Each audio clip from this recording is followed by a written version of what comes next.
सभी सनातनी बंधुओं को जय श्री राम। बंधुओं, आज हम एक ऐसे विषय पर चर्चा करने वाले हैं जो कई लोगों के मन में अक्सर एक प्रश्न उठाता है कि आखिर भगवान शिव ने अपने ही पुत्र गणेश का सर क्यों काट दिया। सभी कुछ जानने के बाद भी भगवान शिव ने ऐसा कठोर कदम क्यों उठाया।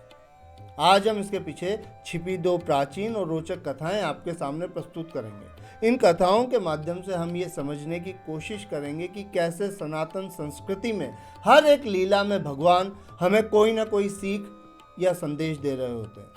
हालांकि इस पूरी प्रक्रिया में किसी प्राणी का सर गणेश जी के धड़ पर लगाने की पूरी प्रक्रिया में किसी प्रकार की हिंसा हुई थी, इस पर हम एक वीडियो ऑलरेडी बना चुके हैं, तो आप उस वीडियो को भी ज़रूर देखिएगा। उसकी लिंक आपको डिस्क्रिप्शन में मिल जाएगी। पर आज हम बात करेंगे इसके पीछे के कारण की, और इस संदर्भ में हमारे सामने दो कथाएं आती हैं। पहली कथा के अनुसार एक बार देवताओं ने स्वयं महादेव से ये प्रश्न पूछ लिया कि प्रभु, आप तो देवाधिदेव हैं, सर्वज्ञ हैं, फिर भी आपने अपने पुत्र का सर ही क्यों काट दिया।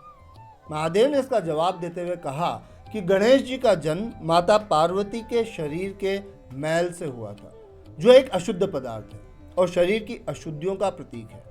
चूंकि गणेश जी का जन्म संसार में सुख, शांति और समृद्धि के आगमन के लिए हुआ है, इसलिए उनकी शुद्धि अनिवार्य थी। महादेव ने आगे कहा कि ये शुद्धि उनकी बुद्धि में होनी चाहिए थी, इसीलिए उन्होंने गणेश जी का सर काट दिया, क्योंकि मस्तिष्क यानी दिमाग सबसे महत्वपूर्ण अंग है। उन्होंने एक हाथी का सर गणेश जी के शरीर पर लगाया, जो पिछले जन्म में एक अत्यंत ज्ञानी और विद्वान पुरुष था। इस प्रकार भगवान गणेश संसार को सुख, समृद्धि और सभी सिद्धियों के दाता के रूप में प्राप्त हुए। दूसरी रोचक कथा के अनुसार कई कल्प पहले सूर्यदेव को अपने अस्तित्व का घमंड हो गया था। उन्होंने सोचा कि पूरे संसार का जीवन केवल उनके उदय होने पर ही निर्भर करता है, और इसी अहंकार में उन्होंने उदय होने से इनकार कर दिया। महादेव ने कई प्रयास किए कि सूर्यदेव किसी भी तरह से बात को समझ जाएं, लेकिन उन्होंने अपना फैसला नहीं बदला। आखिरकार थक हार कर महादेव को क्रोध आ गया और उन्होंने अपने अमोघ त्रिशूल से सूर्यदेव पर प्रहार कर दिया। इस घटना को देखकर ऋषि कश्यप ने महादेव को श्राप दिया कि जिस तरह आपने मेरे पुत्र को मारा है, एक दिन आपको अपने ही पुत्र का सर भी काटना पड़ेगा। महादेव ने बिना किसी प्रतिक्रिया के इस श्राप को सहज स्वीकार कर लिया। लेकिन ये क्या, कुछ पल बाद ही सूर्यदेव ऐसे उठ खड़े हुए जैसे कि वो बस कुछ देर के लिए सोए थे। ऋषि कश्यप आश्चर्य में थे। उन्होंने महादेव से प्रश्न किया कि प्रभु, ये कैसे संभव है? कोई आपके त्रिशूल के वार से कैसे बच सकता है?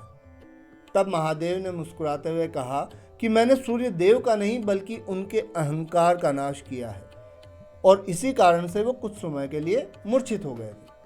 तब कश्यप ऋषि को अपनी गलती का एहसास हुआ और उन्होंने महादेव से क्षमा मांगी, लेकिन श्राप तो दिया जा चुका था, जो अमोघ था।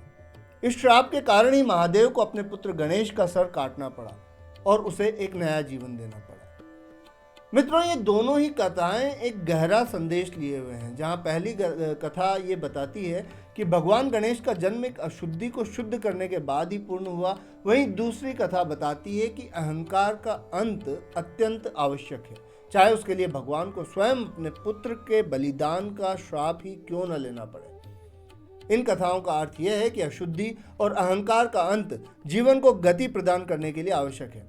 इन्हें समाप्त किए बिना आदर्श जीवन की कल्पना भी नहीं की जा सकती।